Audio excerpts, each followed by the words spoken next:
In July 1997, a triple murder terrified residents in the nation's capital. Investigators could find no immediate suspects and no clear motive for the attack. Metro DC police turned to the FBI for help. They hoped the Bureau's technical expertise could bring justice for the victims of the triple homicide.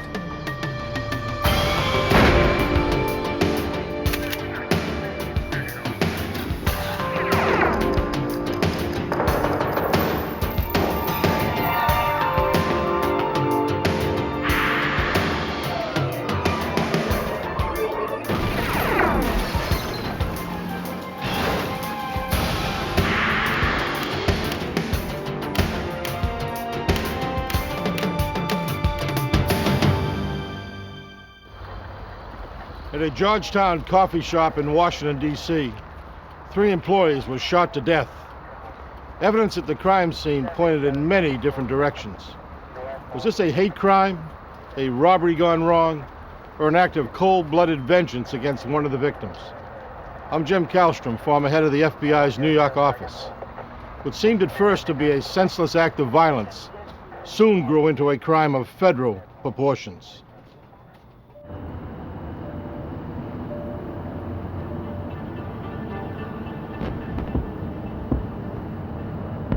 In 1997, Washington, D.C. and its monuments played host to thousands over the 3-day 4th of July weekend.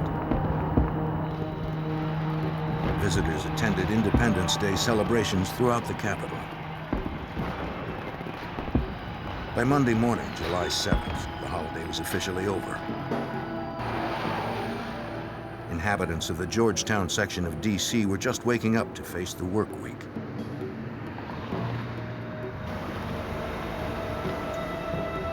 At 5:15 a.m., the day shift supervisor at a popular coffee shop arrived to prepare for the onslaught of rush hour.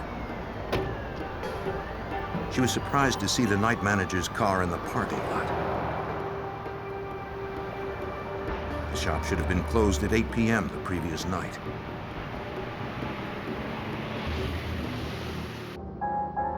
She found the lights still on, the music playing, and fresh pastries behind the counter. Yet no one seemed to be there, and the shop hadn't been thoroughly cleaned. She checked the shift schedule to see who was working the night before.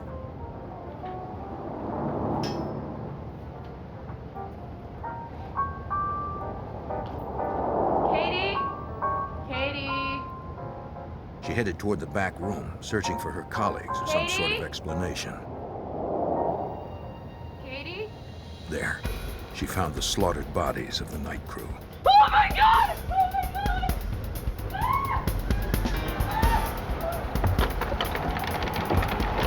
God! She fled the shop and flagged down the first vehicle she saw, a city bus.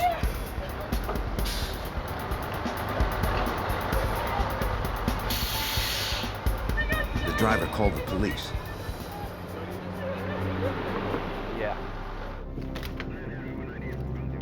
By dawn, the D.C. Metropolitan Police had sealed the shop and began to process the scene. A shoe print found by the front door did not match the soles of any of the victims, nor the day managers. 3 employees were killed by multiple gunshots.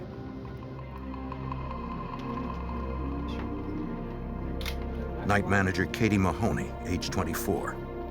18-year-old Aaron David Goodrich, and Emery Allen Evans, age 25.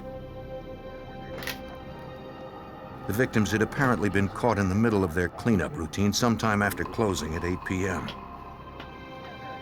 Katie Mahoney, who sustained most of the gunfire, was apparently still holding her keys when she fell. To Metropolitan Police Detective James Trainham, the wanton violence seemed like an act of personal vengeance. When I first learned of how the bodies were positioned and the number of shots that had been inflicted on Katie, one of the initial theories was it was a domestic, that she had had a fight with a boyfriend and ex-boyfriend. The other 2 were in the back room, giving them some privacy. She had gone to the back, followed by the boyfriend, and he exploded, shot her multiple times, and then shot them as they tried to come to her assistance. I think that's an interesting thing. This one piece will make 52 layers. Watch on mobile devices or the big screen, all for free. No subscription required. Download Veely now. 6 spent casings and 4 slugs from a .380 semi-automatic were collected from the floor. In the ceiling over the safe, they discovered one of 3 slugs from a .38 revolver. Multiple shots from 2 different guns suggested at least 2 gunmen. Detective Trainham now theorized that it might have been a robbery gone horribly wrong. When we found out that there were 2 guns and that there was a shot to the ceiling above the safe, which is typically a warning type shot, then that's when we started looking at commercial robbery. Now, was it totally conclusive that that made it a robbery? No, absolutely not. If it was a robbery attempt, the gunmen had likely panicked since they left empty-handed. The cash drawers were untouched, and there were no signs the safe had been tampered with. A receipt showed that one of the employees purchased a pound of coffee at 8:40, which meant they were likely still alive 40 minutes after the shop had closed. Detectives spoke to one witness who stopped by the shop at about 9:15 the previous evening. He saw the 2 male employees inside cleaning, but the door was locked, so he left, assuming it was closed. Several other would-be customers told detectives that they had visited the store moments later at around 9:30. Then at 9:30, we had actually 2 groups of people independently walk up to the front door. The door was unlocked. They walked right on in. They looked around. They could see that the store was in the process of being cleaned up, but there was nobody there. So they figured that people were in the back, and they left at that time. So we figured, based on that sort of information, that the murders occurred between 9:15 and 9:30. But the day shift manager told the detective that when she arrived in the morning, the front door was locked. The back door had been locked as well. There was no way to lock them without a key. If it was an inside job, she had a good idea of who it might be. One of the first things she told us about was an ex-employee who had been fired just a few weeks before that. He had a drug habit. He was a shift manager, so he had access to the safe, to the alarms. The night after the theft, Katie noticed a discrepancy in the cash drawers on her shift. She tracked the loss to a single employee and fired him. Stupid. The company did not press charges against the man, and he agreed to pay back what he took over time.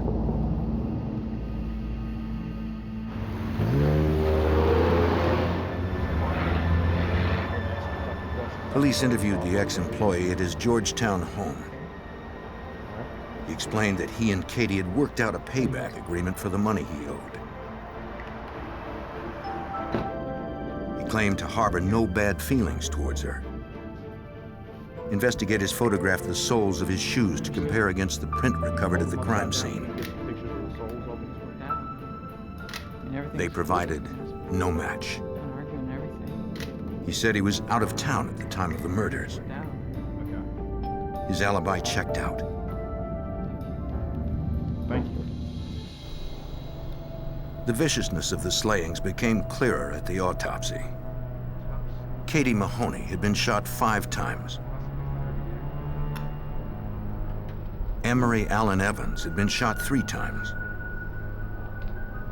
Aaron David Goodrich had been shot once, the bullet piercing both lungs and his heart. Slugs removed from the victims confirmed that 2 weapons had been used. The unsolved murders riveted the public's attention. We are deeply saddened by the loss of 3 partners. The owners of the coffee shop chain offered a $50,000 reward for information leading to the killers. Emery Evans, also a barista. Calls poured in. Some believed it was a hate crime against the minority victims. Others claimed it may have something to do with Katie's former internship at the White House. What seemed more likely was that one of the victims may have been an accomplice who was double-crossed after giving access to the killers.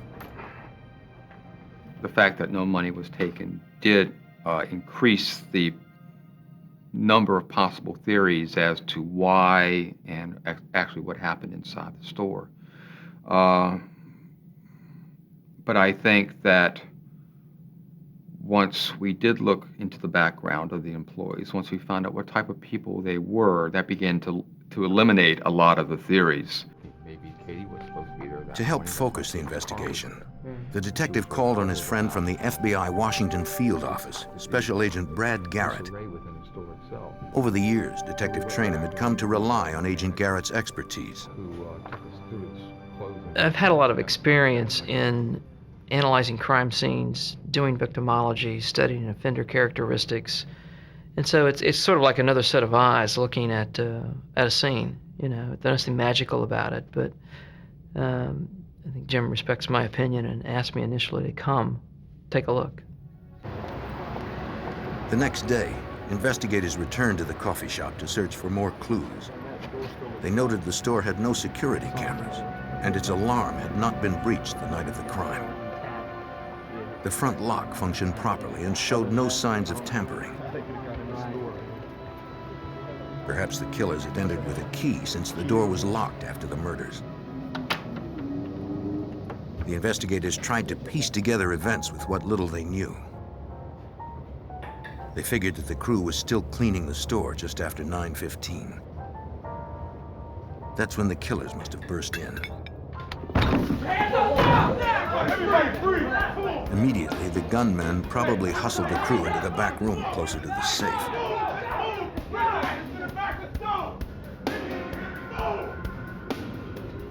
This is where they had apparently lost control of the situation. The bullet hole in the ceiling looked like a warning shot designed to get attention.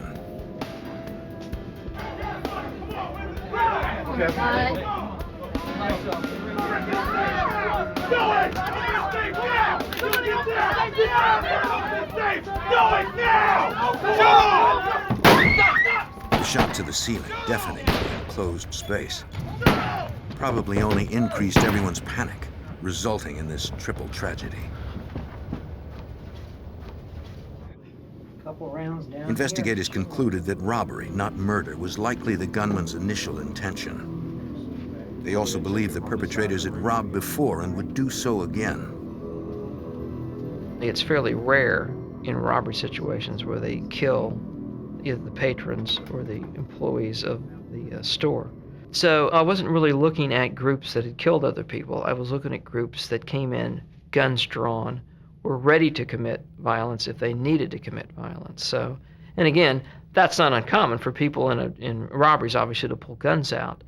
But typically people that will rob a commercial facility like this coffee store will typically then target similar type situations. But the scenario presented few clues to the killers' identities. Investigators hoped an overlooked answer remained in the shop. Behind the counter, the detective found Katie Mahoney's to-do list. She had almost completed it the night she was killed. One item she hadn't checked off yet was to apologize to an employee. Detectives learned that Katie had reprimanded the employee for his less than professional appearance a few days before she was killed.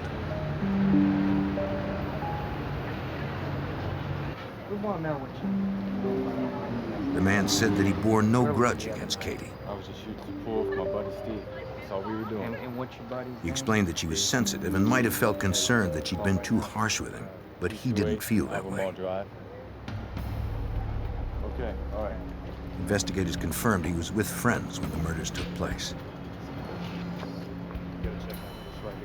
It was another dead end. Check the house. Detective Trainum pored over store procedures and policies and discovered that someone else had been to the store at 2 a.m. we found out that the pastry guy comes with his delivery. When he arrived there that morning, he just assumed that the door was locked, used his key, pushed the carts in, closed it, and locked it behind. And that's how come when the shift manager got there, all the doors were locked. The pastry delivery explained why the front door had been locked, but it did not reveal how the killers gained entry. 3 days after the triple homicide, investigators still had no leads to the killers' identities. The murderers were still on the loose. On July 7th, 1997, 3 employees had been shot to death in a Georgetown coffee shop. A reward offered by corporate headquarters and local businesses for information grew to $100,000, the largest for a crime in D.C. history. The heavy publicized reward induced dozens of false claims. For Special Agent Brad Garrett, chasing rumors is part of the job. One thing you have to do in any of these cases is you have to keep a lot of balls in the air at the same time. You can't just do one thing. So while we're looking at the backgrounds of the victim, disgruntled employees, employees that have been fired, we're also looking at robbery groups. We're also talking to robbery homicide detectives in the metropolitan area about what cases they've had. Is there anybody that sort of fits this genre of what happened? How you doing, bud? Despite their efforts, they found no leads after 2.5 months. Then on September 27th, 1997, Metropolitan Homicide detectives received an anonymous call. DC homicide. The caller claimed that 2 people were involved in the shooting. What's that? One was named Carl. Carl? He didn't know Carl's last name, but described him as thin, mid-20s, with brown skin, according to Detective James Trainham. He said Carl lived on Gallatin Street, described the location where he lived, and he said he lived there with his mother, his wife, and his child, and that they drove a car that was a different color blue.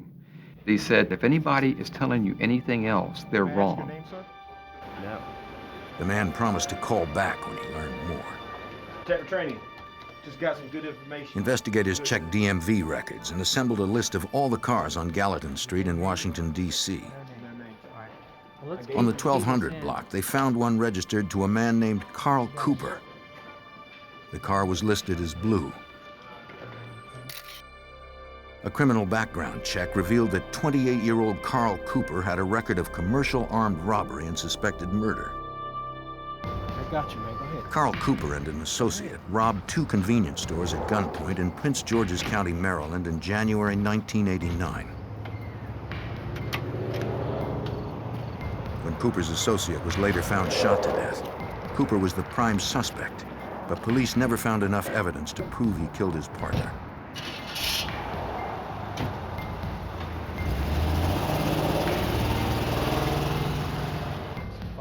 His criminal record, coupled with the anonymous caller's statement, made Carl Cooper the prime suspect in the coffee shop triple homicide. Investigators needed to find out more about Cooper. Special Agent Brad Garrett secured a warrant to establish a trap and trace on Cooper's home phone. A pin register and trap and trace would give you incoming and outgoing telephone numbers only. You cannot hear what goes on the line, but it records every time you dial a number out. It shows up on a screen, and every time someone calls into you, it shows up, and it shows up and shows the duration of the call. So what that did, obviously, it gave us who Mr. Cooper was talking to, what individuals out there in the community is he interacting with. Agents discovered that one man who worked as a local barber called Cooper's home frequently. Informants claimed the barber was likely Cooper's accomplice in the coffee shop killings. To gather more information on Cooper and those who visited him, undercover agents dressed as telephone repairmen and set up surveillance on Carl Cooper's house.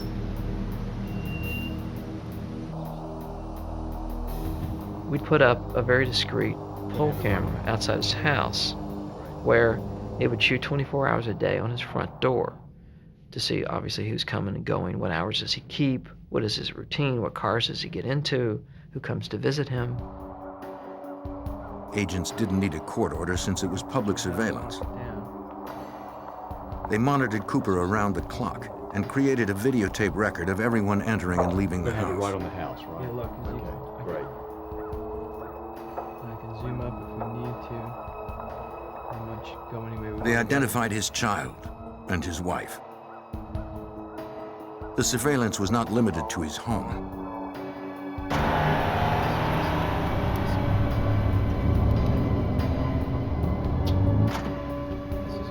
Teams were also assigned to tail Cooper throughout the city. Carl Cooper visited the barber's shop where his alleged accomplice worked. Investigators needed to somehow confirm if the barber had been involved in the coffee shop killings. They hoped a trap and trace on his phone would tell them more. At this point, we're just trying to figure out who this guy is in the barber shop and what is his relationship with Carl, and had he committed robberies with Carl. So we did a background on him. He had served time for armed robbery. And based on what sources were telling us, that the two of them, along with other individuals, had committed armed robberies. Agents discovered a stronger connection through the trap and trace on the barber's phone. They recognized the name of a woman who called the barber frequently. She was the former girlfriend of the robbery partner allegedly killed by Cooper several years earlier. She said that Cooper, the barber, and her boyfriend at the time were all friends before her boyfriend was killed. What kind of person was he? Now she only kept in touch with the barber, since she believed Cooper was responsible for her boyfriend's death. She also knew Cooper's wife and explained how she helped him with his crimes. Carl Cooper's wife purchased weapons illegally for him. One was a 9mm handgun. His wife used a driver's license with her maiden name and an old address, so the 9mm couldn't be traced back to her husband, Carl. That's $200? Carl's accomplices used their girlfriends in the same way. His wife, Melissa. The girlfriend was extremely cooperative. She was still interested in bringing closure to his case. And she gave us even more background on Carl Cooper and his associates. She told us about a third person who was working with them during the summer of 1997 committing robberies. Investigators placed Carl Cooper's alleged third man under surveillance.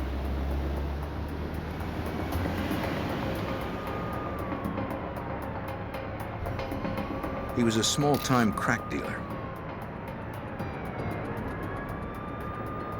If he in fact knew anything about the murders, his blatant criminal activity made him a liability to Cooper.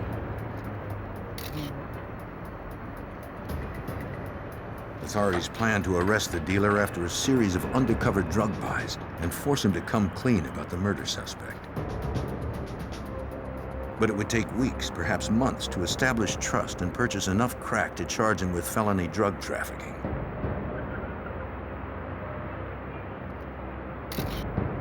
If they arrested him before that, the charges would not be stiff enough to leverage his cooperation. Until then, investigators had no evidence to arrest Carl Cooper for the coffee shop triple homicide. And as time passed, Cooper would be more difficult to get to since he had insulated himself with so many. By the end of July 1998, over a year had passed since 3 employees at a Georgetown coffee shop had been shot to death. The FBI and DC Metro Police believed that 29-year-old Carl Cooper and at least one accomplice were responsible. But investigators still had no direct proof. To find it, they pursued Cooper from all directions, tracing his calls, watching his house, and surveilling his associates.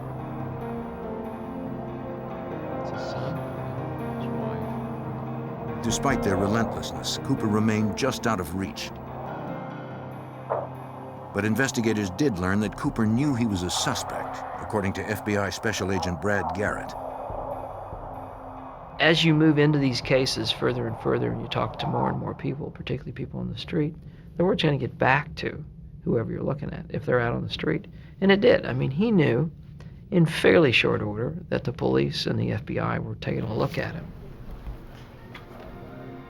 The FBI and Metro DC police were not the only agencies investigating Cooper. In nearby Prince George's County, Maryland, Sergeant Joseph McCann was investigating Cooper for the attempted murder of a police officer. Jim, Joe McCann, how are you? The sergeant was working with a female informant who also wanted to tell the FBI what she knew about Cooper. The informant and Mr. Cooper had committed several armed robberies together, which is the reason why the informant was in jail for armed robbery at the time. So she knew him very well. I was the getaway driver. There's 2 others involved. Investigators interviewed her at a prison in Pennsylvania. Though she had no direct knowledge of the coffee shop murders, she knew firsthand how Cooper operated. The woman told about a pizzeria robbery that they'd committed in September 1996. Cooper was the leader. She was the driver of the stolen getaway car. Cooper's friend, the barber, and the woman's boyfriend at the time were also in on the job. She said that Cooper carried 2 guns into the restaurant that night, as he usually did. All right, everybody, don't move! Don't move! Keep quiet! His job was to shoot anyone who didn't obey orders. Where's something I wanted? Right now, let's go! Come on, let's go! Now! Go, guys, let's go! Hurry up! Move! No gunfire was needed that night. They collected the cash drawer and wallets and made a fast getaway.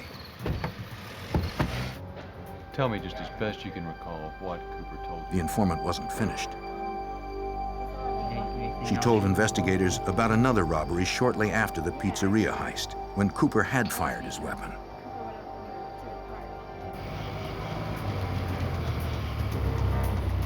That evening, Cooper carried a 9mm and a stolen .38 revolver. The barber drove the getaway car. Their plan was to rob couples parked in Avondale Park in Hyattsville, Maryland.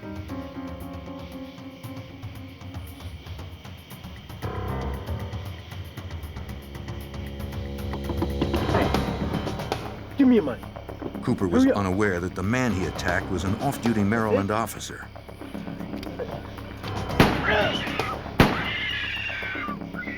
Cooper fired twice, hitting him once. Eric, I believe his name was. The informant said that Cooper had told her about it the next day, when the news revealed that the man he shot was an off-duty police officer. How long had you been? Fortunately, the officer survived the attack. A check of police reports confirmed everything the informant had said. Special Agent Brad Garrett had every reason to believe her. Her level of detail was just phenomenal, which she was able to lay out when it happened, where it happened, what time it happened, who participated, even the interaction between the robbers and the victims that we knew about, obviously, through what the victims had told us during the robbery. So she was really a pot of gold in this case. The information demonstrated that Cooper wasn't just a violent criminal. He was the leader of a band of robbers. The informant had provided facts that the FBI could build a case around.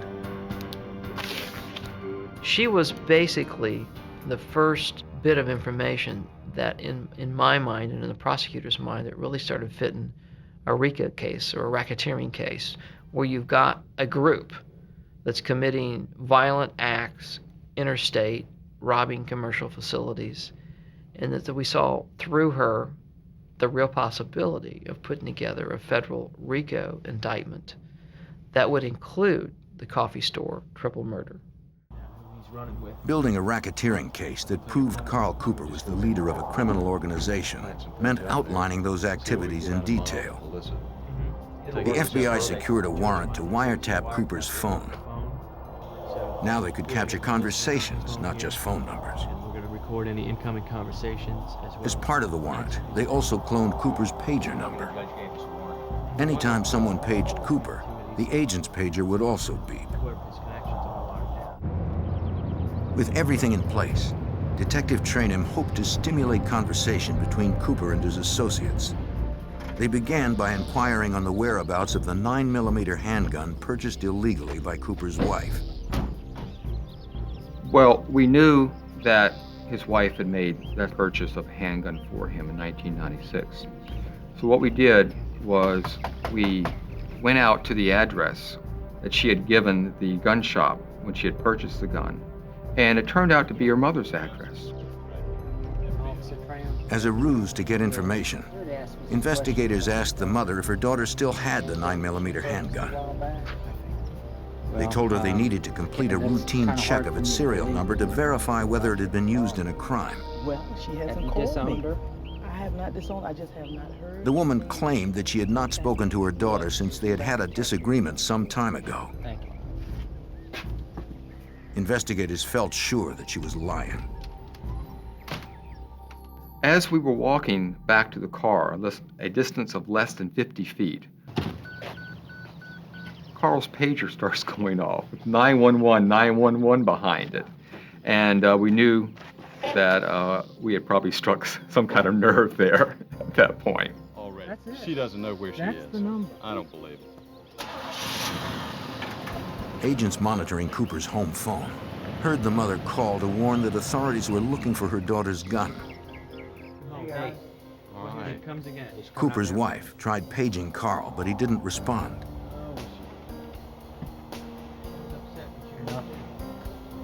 Next, she called her father, panicking because she couldn't find the weapon and feared that she'd be implicated in her husband's crimes.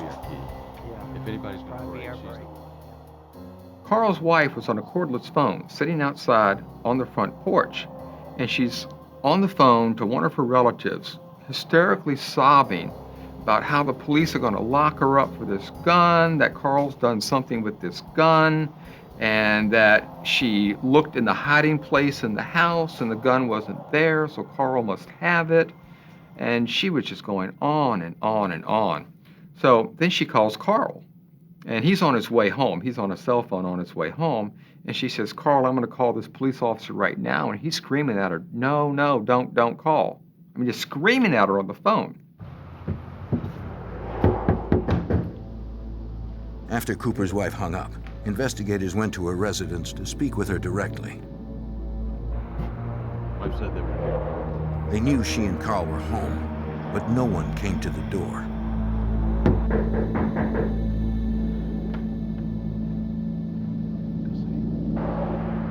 After almost 14 months of pursuit, investigators were confident they were closing in on the suspected murderer. But Cooper was not the sort of man to sit idly by and allow himself to be cornered. In September 1998, Metropolitan Washington, D.C. police and the FBI continued to pursue Carl Cooper, the alleged ringleader of an armed gang wanted in the triple homicide of 3 Georgetown coffee shop employees. Surveillance of Cooper's house, phone, family, and friends began to pay off for investigators. Detective James Trainham overheard an incriminating conversation between Cooper's wife and the girlfriend of one of Cooper's alleged accomplices. So she's trying to figure out why the police are looking at Carl. And she starts what we call this guessing game. And she goes, "Was it for the shooting in the park?" Missy goes, "No." "Was it for the robbery of the pizza place?" She goes, "No." And then she says, "Well, what is it?" And Missy goes something along the lines of, "You know, that thing I told you about, that thing in Georgetown." And the other woman brings up, "You mean the coffee shop?" And she goes, Yeah. At that point, we knew that his wife and this other woman had intimate knowledge of all these other crimes that Carl had committed. This is $200? Using her maiden name and mother's address, investigators were already aware that Cooper's wife had purchased a 9mm illegally for her husband. Now they would turn up the pressure on Carl's wife to reveal the whereabouts of the handgun. Investigators showed up at Cooper's wife's workplace unannounced to again ask her where the 9mm was.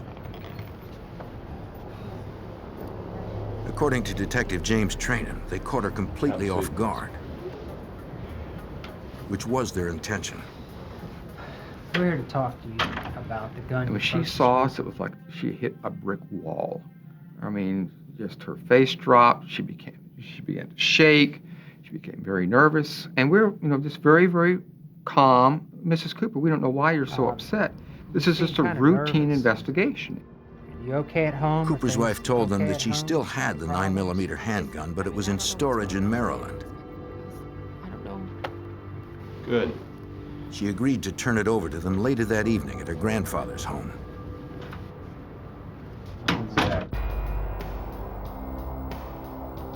Close to the appointed time, FBI agents watched suspected murderer Carl Cooper removing what appeared to be a gun case from his house. Agents were not sure what to expect at the meeting with his family. Garrett. Maybe it was a trap. He just left in the car. He had the gun with him. The agent wore a wire to alert other agents parked close by if they should need assistance. Why get in my house? As they approached Cooper's wife's grandfather's Maryland home, Cooper confronted them. Your house, you here? He accused the agents of harassing his wife, but he didn't prevent them from going inside. Her grandfather and child sat at the table with the gun. Do not touch the gun. Since the 9mm handgun was already in plain view, investigators were legally permitted to seize it. That type of weapon was not used in the coffee shop killings, but it was the same type used to shoot an off-duty officer in a Maryland park.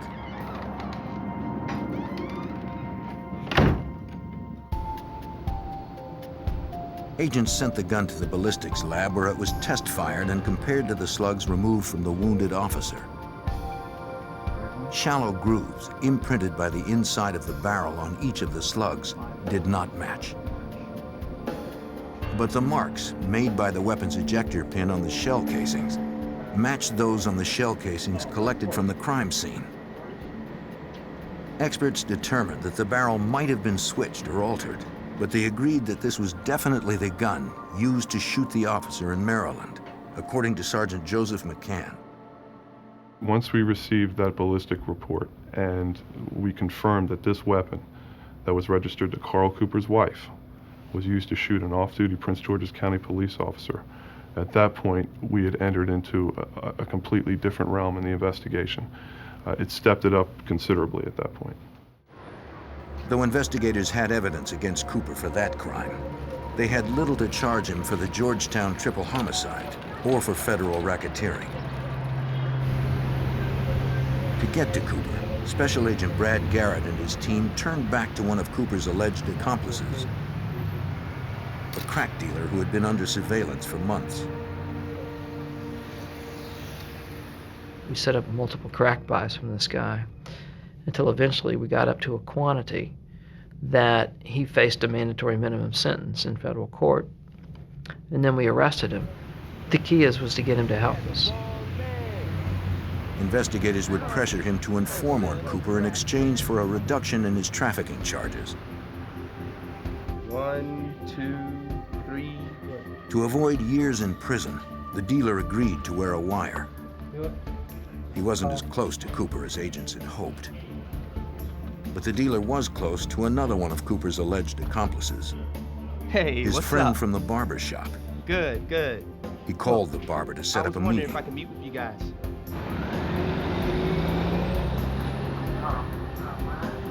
The entire conversation would be caught on tape. The informant told the barber that police had stopped him on the street, asking questions about their involvement with Carl Cooper in the triple homicide.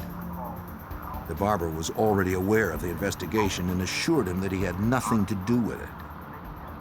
The barbershop guy kind of whispers to the drug dealer, "Look, I know Carl did it. He called me the night before, and he wanted me to go along with him. But he never called me back. I said I would, but he never called me back. And then the next morning, bam, they were dead." Other than the anonymous caller that put them on the trail shortly after the crime, This was the FBI's first real connection between Cooper, his gang, and the coffee shop homicides. Now it was the barber's turn to be taken in. Agents hoped he would be the key to taking a triple murderer off the streets. A year and a half after a botched robbery and triple homicide in a Georgetown coffee shop, the FBI and Washington Metro Police were closing in on a gang of suspected thieves and murderers. The barber, believed to be one of them, told an FBI informant that he had agreed to rob the coffee shop with ringleader Carl Cooper. But Cooper never called him back, so the barber figured Cooper had committed the crime by himself. FBI Special Agent Brad Garrett decided it was time to question the barber directly and find out how much he knew about Cooper. So we thought at that point, well, the barbershop guy obviously knows something about this, but he's basically saying he would have participated but wasn't called, so didn't participate. So we weren't sure at that point. Now, then, did Cooper do it alone? Did he pull somebody else in to help him do the robbery? We weren't really sure, but we then had enough that we could charge the barbershop guy. Early in the morning, authorities followed the barber from his home and cornered him in an isolated location. Agents wanted to be certain that no one, especially Carl Cooper, knew that Cooper's suspected accomplice was being taken in.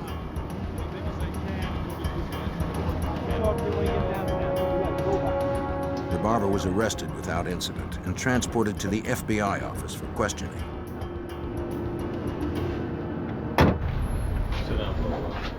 The man once again denied any participation in the coffee shop homicides. But he did tell agents what Carl Cooper had said the night before the crime. He told us that Carl had come to him and said, you know, I've been surveilling this coffee shop. It doesn't have any surveillance cameras. They take in a lot of money, and I want to hit it. And he said, okay, I'll go with you. What do you want the me barber to tell you? maintained that Cooper never called him back. Start at the beginning. And as far as he knew, the ringleader had no other accomplices on the job. Even if the barber hadn't participated in the coffee shop murders, authorities had enough to charge him with conspiracy to commit armed robbery. Hoping for leniency, he told them what he knew about Cooper. On May 1st, 1993, he and Cooper committed their first crime together. The barber didn't have a gun, but Cooper said he would get one for him. They spotted an armed security guard at a DC apartment building. Cooper snuck up on him.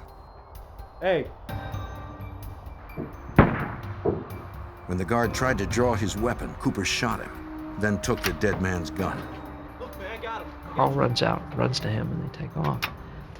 So that's a murder we didn't even know about that Cooper had done. So that also was another case that was rolled into this RICO indictment. We ran into the pizza store, and there was the barber understood that stopping Cooper was the FBI's ultimate goal. I don't know, man. I don't know. He agreed to wear a wire and meet with Cooper. Agents followed the barber through less populated roads after he picked up Cooper in his car. In the course of their recorded conversation, Cooper expressed his rage that the authorities were on his back. Did you hear that, Nick? Yeah. Sounds like he wants to kill the DC cop. He vowed to kill Agent Garrett and Detective Trainham. He also admitted that at one point he had seen Brad Garrett on the street, and he had followed him for a while, and he was laughing about how Brad didn't know that he was being followed. And so it was a bit unnerving, but we knew that we had to arrest Carl pretty quickly after that. Authorities weren't going to take any chances. A few days later, they decided to arrest him for shooting the officer in Maryland. They hoped a search warrant for his house would provide the physical evidence needed to tie him directly to the coffee shop slayings. Inside Cooper's home, officers found ski masks, law enforcement clothing, and a variety of ammunition. But none of it could prove that Carl Cooper had murdered the 3 employees at the coffee shop.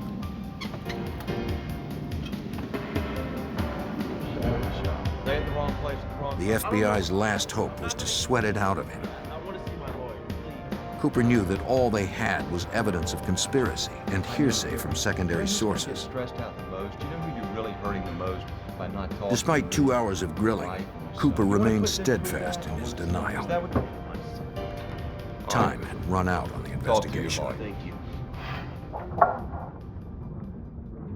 We did not have a good case on him for the coffee shop murders. But if we charged him with the racketeering in D.C., then we would be under a time constraint to get him indicted and convicted. And we just didn't want to place ourselves under that constraint. So we decided that PG County had the strongest case, that they were the ones that were going to be able to hold him without letting him get out of jail, thus placing all of our other people in jeopardy. After his interview in D.C., officers from Prince George's County, Maryland, came to transport him to their jurisdiction.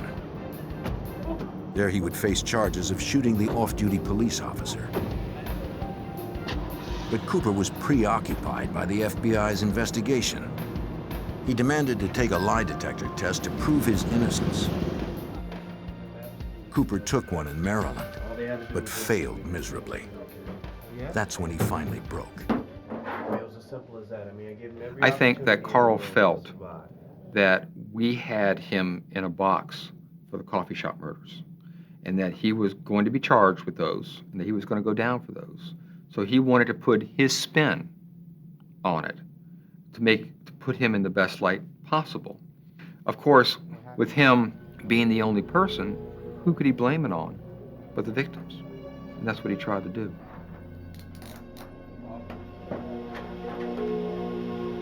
Cooper actually made 3 separate confessions, each time taking more of the blame. In his final confession, he claimed total responsibility for the coffee shop killings. He said he planned and carried out the robbery after spending time casing the shop. He called his accomplice, the barber, but then decided he could handle it on his own. He didn't want to lose the window of opportunity after the shop closed and before the crew went home. He admitted to Sergeant Joseph McCann that he brought 2 weapons to the scene, which was his signature. Carl Cooper's approach when he committed robberies was very businesslike. It was a business to him. It was not personal. If you did exactly as he said, usually you would make it out of there. But on that night, 3 of Cooper's victims did not. At about 9:20, Katie Mahoney, Emery Evans, and Aaron Goodrich were towards the end of their cleanup routine. For some reason, no one will ever know why. When Cooper arrived at the shop, the door was unlocked. He ordered everyone into the back office where the safe was kept. Go in the back room, then move it, move it. Back room. According to Cooper, the female manager tried to escape when he fired his warning shot into the ceiling. Cooper began to lose control of the situation and of his temper.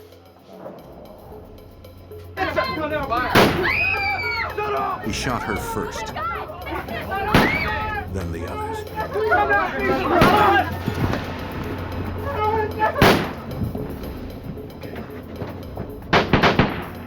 Cooper shot Katie 4 more times and left with nothing. I think people were very surprised that one individual had committed this act, that I think it's beyond most people's comprehension that one person could go in where there's 3 employees and try to commit a robbery. He said he rushed back home, laundered his clothes, and disposed of the weapons. They were never recovered.